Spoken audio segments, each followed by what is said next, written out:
Good morning. तो आज बात करेंगे अष्टवर्ग की। और चूंकि ये मेरा पसंदीदा सब्जेक्ट में से एक है, बहुत पसंद है मुझे। और जब मैं कहूँगा सब्जेक्ट तो यकीन मानिए अपने आप में पूरा एक सब्जेक्ट है, बहुत विस्तृत रूप है इसका। और अष्टवर्ग को आप इतनी तरीके से यूज़ कर सकते हैं कि आपको आगे देखने को मिलेगा, बहुत यूज़फुल टूल है। पहले समझते हैं अष्टवर्ग आया क्यों। देखिए, महर्षि पराशर ने, उनकी ऐसी सोच थी कि कलयुग आते आते इस समय तक हमारी जो इंटेलिजेंस पावर होगी वो कहीं ना कहीं इतनी कम हो जाएगी कि आम आदमी के लिए ज्योतिष शास्त्र के सारे प्रिंसिपल्स को समझ के अप्लाई करना बहुत मुश्किल हो जाएगा। उस चीज़ को आसान बनाने के लिए उन्होंने एक अष्टवर्ग नाम की चीज़ का रचना की। एक आसान सी पद्धति जहां एक सामान्य आदमी अपनी कुंडली में कुछ चीज़ों का विचार कर सके। लेकिन अगर मैं एज ए एस्ट्रोलॉजर आपको बोलूं कि केवल अष्टवर्ग उठा लीजिए और बाकी सारी चीज़ों को साइड में रख के आप प्रेडिक्शन शुरू कर दीजिए, तो यकीन मानिए मैं आपसे झूठ बोल रहा हूं। ऐसा संभव नहीं है। लेकिन ये बहुत महत्वपूर्ण टूल है और बहुत ही इंटरेस्टिंग है। आप आगे देखेंगे कि अष्टवर्ग का यूज़ कितनी जगह और कैसे कैसे किया जा सकता है। देखिए, अष्टवर्ग का पहला यूज़ है आपके लग्न चार्ट में। लग्न चार्ट में कोई ग्रह अष्टवर्ग के हिसाब से किस स्थिति में है, क्या केवल इतना देख लेने से काम हो जाएगा? इसके अलावा भी लग्न चार्ट में बहुत सी संभावनाएं अष्टवर्ग आपको बना के देगा, उसके बारे में विचार करेंगे। षोडश वर्ग यानी कि डिविजनल चार्ट में अष्टवर्ग बहुत अच्छी तरह से काम करता है, ये करना सीखेंगे। गोचर में स्वाभाविक है, हम लोग जानते ही हैं स्पेसिफिक अष्टवर्ग किस तरह से काम करता है। और गोचर में भी इसके कई रूप से आप यूज कर सकते हैं। दशा एनालिसिस, जब आपकी महादशा अंतरदशा चलेगी या जब हम दूसरी दशाओं की बात करेंगे, उस समय भी अष्टवर्ग काम में आएगा और उसको भी अप्लाई करना सीखेंगे। इसके साथ साथ कुछ इंटरेस्टिंग चीज़ और हैं। अष्टवर्ग आपको बताएगा कि किसी इंसान की ज़िंदगी के किस समय में, किस ईयर में उसको कुछ इम्पॉर्टेंट चीज़ें मिल सकती हैं, चाहे वो अशुभ परिणाम हो, चाहे फिर वो मैलिफिक या बेनिफिक इफेक्ट, दोनों के बारे में अष्टवर्ग आपको बताएगा in which year of the life. उसके साथ अष्टवर्ग का उपयोग डेथ टाइम कैलकुलेशन में भी बहुत मदद करता है। जब हम ऐसी कोई संभावना तलाशते हैं कि इस समय पे ऐसा अनुचित चीज़ें हो सकती हैं, तो वहाँ भी अष्टवर्ग का बहुत बड़ा महत्व हो जाता है। बहुत सारे यूज मिलेंगे अष्टवर्ग के और इसीलिए मैं कहता हूँ बहुत ही इंटरेस्टिंग टॉपिक है ये। देखिए, इस पूरी सीरीज में हम जो कवर करेंगे तो भिन्नाष्टक वर्ग होगा, जिसे हम बीएवी बोलेंगे। भिन्न का मतलब होता है अलग अलग। इसके बाद आएगा हमारा प्रस्तर अष्टवर्ग या अष्टक वर्ग, जिसे हम पीएवी के नाम से जानेंगे।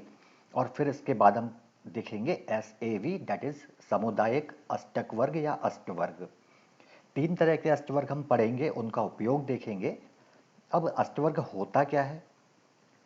अष्ट का मतलब होता है 8 और वर्ग का मतलब है ग्रुप। यानी कि कहीं ये इंडिकेशन मिलता है कि ये 8 चीज़ों का एक ग्रुप है। आपके चार्ट में एक प्लैनेट जहाँ है वो 8 पैमानों से, 8 स्टैंडर्ड से या 8 पैरामीटर के हिसाब से उसकी क्या स्थिति है, इस चीज़ का आकलन करना अष्टवर्ग का मेन पॉइंट है। यानी कि 8 रेफरेंस पॉइंट है जहाँ से हम एक प्लैनेट के बारे में ये जानते हैं कि आपके लिए ये अच्छा है या नहीं है। तो वो 8 रेफरेंस पॉइंट क्या होंगे, कैसे काम करेंगे, थोड़ा सा ब्रीफ में यहाँ समझते हैं। चार्ट आपके सामने है। आप देखेंगे कि लग्न में या फर्स्ट हाउस में या कन्या राशि में आपको मून यानी कि चंद्रमा बैठा हुआ दिखेगा। अब ये 11th हाउस का लॉर्ड है, तो मैलेफिक हो गया, बात सही है। इसके ऊपर कोई एस्पेक्ट पड़ेगी या प्लैनेट कहीं त्रिक भाव में बैठा होगा, हम ये सब की चर्चा करते हैं। लेकिन अब मैं आपसे बोलूं कि इस मून की पोजीशन, चंद्रमा की पोजीशन देख के ये बताइए कि वीनस के हिसाब से ये ठीक है, सूर्य के हिसाब से ये ठीक है, जुपिटर के हिसाब से ये ठीक है, यानी सारे प्लैनेट के हिसाब से क्या ये ठीक है इसकी स्थिति? उस चीज़ का आकलन करना कहलाता है अष्टवर्ग। अष्टवर्ग में जो आपके रेफरेंस पॉइंट हैं, वहाँ राहु और केतु को इन्वॉल्व नहीं किया गया। तो आपके पास 7 प्लैनेट निकल के आते हैं और एक आता है आपका लग्न, यानी कि लग्न से प्लैनेट की स्थिति क्या है। लेट्स से फॉर एग्जांपल मैं आपको बोलूं कि मून जो है वो शुक्र से 11वें घर में है, और 11वां घर मान लीजिए शुक्र से 11वें घर में मून होने की वजह से ये अच्छा है, तो मैं मून को यहाँ पे 1 पॉइंट दे देता हूँ। अब मैं इसका सन से कंपैरिजन करता हूँ, सूर्य से दसम भाव में है। मैं बोलता हूँ कि दसम भाव में भी सूर्य से अगर चंद्रमा है तो अच्छा है, तो आपने 1 पॉइंट और दे दिया। जुपिटर से सेवन्थ है, सिद्धांत अगर ये बोले कि जुपिटर से सेवन्थ होने के कारण ये अच्छा नहीं है, तो कोई पॉइंट नहीं मिलेगा। फिर आप मंगल से देखेंगे, मार्स से, तो ऐसे करते करते आपको कुछ पॉइंट्स मिल जाएंगे यहाँ पे। अब कुल मिला के आपको ये पता है कि कोई भी प्लैनेट को 8 पॉइंट ज़्यादा से ज़्यादा मिल सकते हैं, क्योंकि 8 रेफरेंस पॉइंट है। तो अगर किसी प्लैनेट को 3 मिलेंगे, किसी को 4 मिलेंगे, किसी को 5 मिलेंगे, किसी को 1 मिलेगा, इस तरह से अलग अलग पॉइंट्स मिलेंगे। अष्टवर्ग का मूलभूत सिद्धांत ये कहता है कि अगर किसी प्लैनेट को इन 8 रेफरेंस पॉइंट में से 4 से कम पॉइंट मिलते हैं तो वो प्लैनेट आपके लिए अच्छी तरह से काम नहीं करेगा। वहीं अगर 4 से ऊपर मिलते हैं तो आपके लिए वो शुभ प्लैनेट बन जाएगा। जैसे जैसे पॉइंट 4 से नीचे जाते जाएंगे ये अशुभ परिणाम लाने वाला होगा, और जैसे जैसे ये 4 से ऊपर आते जाएंगे आपको बेनिफिक रिजल्ट क्वालिटी और क्वांटिटी दोनों बढ़ती जाएगी। आई होप ये क्लियर है कि किसी प्लैनेट को 8 रेफरेंस से देखना है, लेकिन मुझे ये कैसे पता चलेगा कि वीनस से 11वां होने पे मून अच्छा है या फिर 10वां होने पे अच्छा है। उसके मूलभूत सिद्धांत हैं और ये आपके नोट्स में भी आपको मिल जाएंगे। सेम कलर कॉम्बिनेशन के शायद प्रिंट आउट आपको दिए हुए हैं, राइट। ऊपर ब्लैक कलर वाले जो प्लैनेट्स लिखे हुए हैं, इन प्लैनेट्स के बारे में हमें विचार करना है, किन के संदर्भ में करना है, वो लेफ्ट हैंड साइड में है। एग्जाम्पल देखते हैं। एक जन्म कुंडली में मुझे देखना है कि सूर्य की स्थिति बाकी सब प्लैनेट के कंपैरिजन में कैसी है। तो मुझे सूर्य के बारे में विचार करना है, तो मैं इस टेबल की बात करूंगा क्योंकि सूर्य मेरा कॉलम ये है। अब सूर्य जन्म कुंडली में वही है जहां जन्म कुंडली में उसकी स्थिति है, तो इसलिए यहाँ सूर्य खुद से पहले घर में माना जाएगा, तो सूर्य यहाँ पे 1 पॉइंट दे देगा अपनी पोजीशन को। अब जन्म कुंडली में सूर्य जहाँ पे है वो जगह मान लीजिए मंगल से तीसरे घर में है, जबकि मंगल से कौन से घर में होनी चाहिए, 1 2 4 7 8 9 10 11, इस घर में लिखे पॉइंट्स। यहाँ पर शुभ है, अदरवाइज कोई पॉइंट नहीं है, तो मंगल ने इसको कोई पॉइंट नहीं दिया। सैटर्न से आपके सूर्य की स्थिति चौथे घर में है मान लीजिए, तो हाँ शनि के हिसाब से भी आपको 1 पॉइंट मिल गया। लेट से जुपिटर की बात कर लेते हैं। जुपिटर से मान लीजिए सूर्य आपकी कुंडली में 6वें घर में है, तो 5 6 9 11 में ये बेनिफिक हो जाएगा, तो जुपिटर से भी आपको 1 पॉइंट मिल जाएगा सूर्य के लिए। इसी तरह आप सारे प्लैनेट से कर लेंगे, तो कुल मिला के आपको ये पता चल जाएगा कि सूर्य को कितने पॉइंट मिले, 6 मिले, 7 मिले, 5 मिले, 4 मिले। इसका मतलब हर रेफरेंस पॉइंट से उसको पॉइंट मिला है या नहीं मिला है ये हमें दिख जाएगा। तो इस तरह से आप एक अष्टवर्ग का निर्माण करेंगे, रचना करेंगे, और उसका पूरा ओवरऑल ये डिटेल जहाँ से आएगा वो ये सामने है। हम यहाँ से प्लैनेट का विचार करेंगे। अगर मुझे चंद्रमा का विचार करना है, चंद्रमा अगर सूर्य से 3 6 7 8 10 11 में होगा तो अच्छा है। सैटर्न से अगर 3 5 6 11 में होगा तो पॉइंट मिलेगा। जुपिटर से अगर 1 2 4 7 8 10 11 में है तो पॉइंट मिलेगा। तो पूरी टेबल आपके सामने है जो पराशरी ज्योतिष में मूलभूत व्याख्या में दी हुई है। थोड़ा सा और आगे बढ़ते हैं, अब एक प्रैक्टिकल एग्जाम्पल से समझते हैं। एक चार्ट आपके सामने है।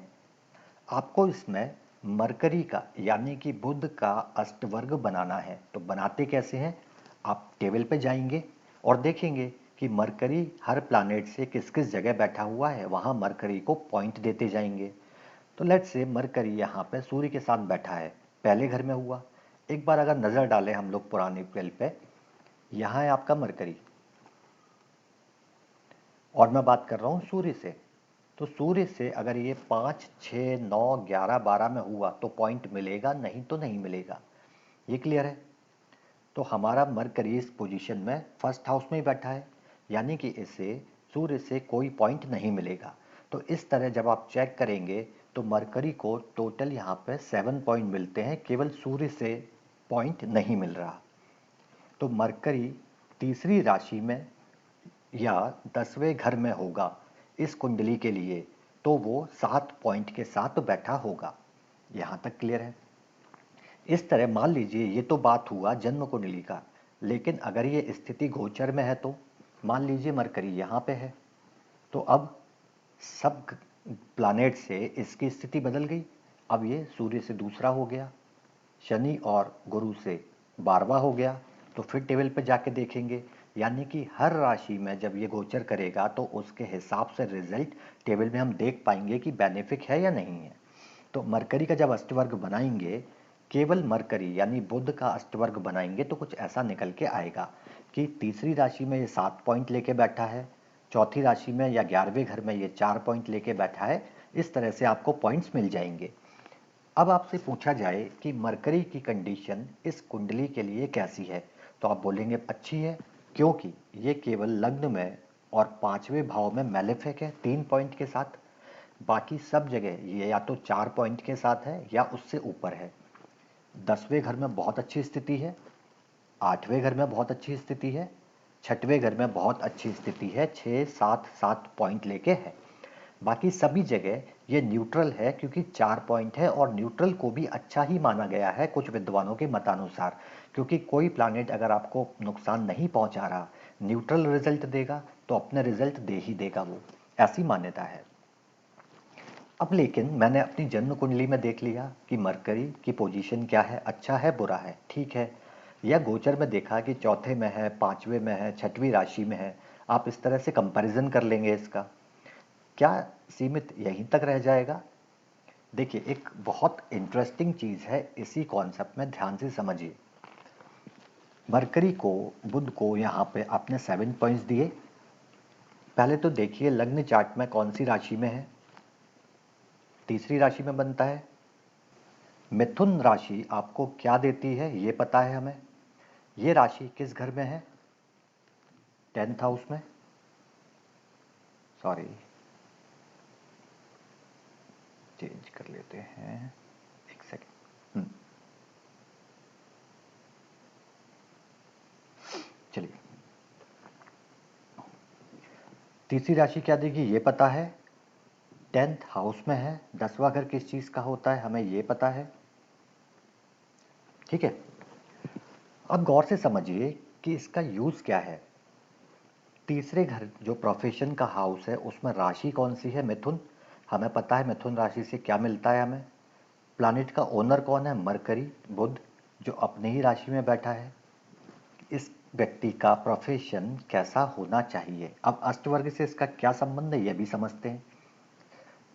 तीसरी राशि विद्वान, विद्वता, राइटिंग देगी आपको। मरकरी आपको पब्लिकेशन, वाणी, राइटिंग और सारे विद्या व्यसनी करके एक राशि हमने पढ़ा हुआ है मिथुन राशि के बारे में।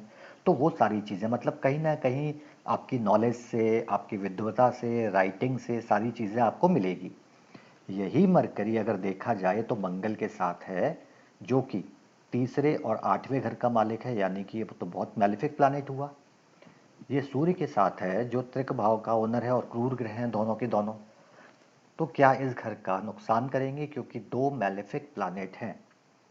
अब जब आप पूरा इनका अष्टवर्ग बनाएंगे तो आपको बहुत अच्छी चीज़ देखने को मिलेगी कि मरकरी यहाँ पे 7 पॉइंट के साथ है, सूर्य यहाँ पे 6 पॉइंट के साथ है और मंगल यहाँ पे 4 पॉइंट के साथ में है।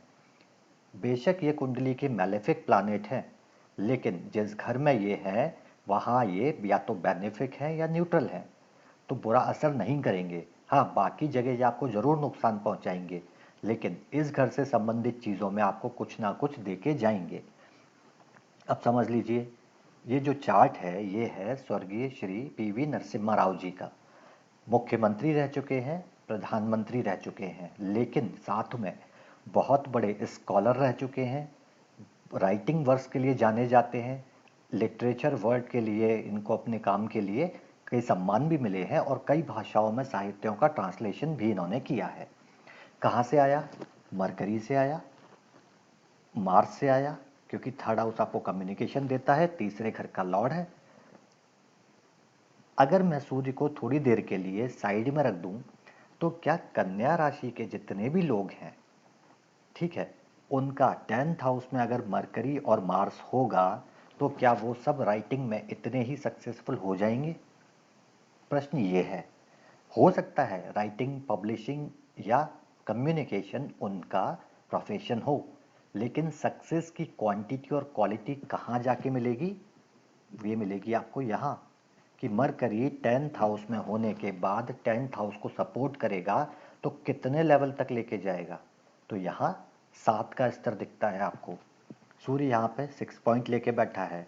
मंगल मैलेफिक होने के बाद भी 4 पॉइंट के साथ न्यूट्रली इसको सपोर्ट कर रहा है, तो अपना हाउस जो कि हाउस ऑफ कम्युनिकेशन है उसका सपोर्ट भी सीधे सीधे आपको देखता हुआ मिलेगा। अब थोड़ी सी और विस्तृत बात करें तो मैंने आपको बताया था 10th भाव में बैठा सूर्य, जब हमने 12 अलग अलग लग्न के 12 भाव में अलग अलग प्लानेट के बारे में बात की थी, तो कम से कम 3 या 4 जगह हमने ये पढ़ा था कि 10th भाव में बैठा सूर्य क्या देता है व्यक्ति को? मैलेफिक होगा तो मैलेफिक इफेक्ट देगा, लेकिन साथ में कुछ अच्छा दे के जाता है। याद करिए, भाषाओं का ज्ञान, ये आपको बताया था। देखते हैं 10th भाव में मैलेफिक सूर्य जो 6 पॉइंट के साथ बैठा है, क्या इसने जातक को ऐसा कुछ दिया? तेलुगु उनकी भाषा है, लेकिन इसके अलावा उनकी जो कमांड है वो हिंदी, मराठी, बंगाली, गुजराती, कन्नड़, संस्कृत, तमिल, उर्दू, और इन भाषाओं में ही इन्होंने बहुत परिपक्वता हासिल करी और कुछ ट्रांसलेशन भी साहित्यों के किए। सूर्य यहीं तक नहीं रुकेगा, इसके अलावा ये English, French, Arabic, Spanish, German, Persian, लगभग 16 से 17 भाषाओं के जानकार थे।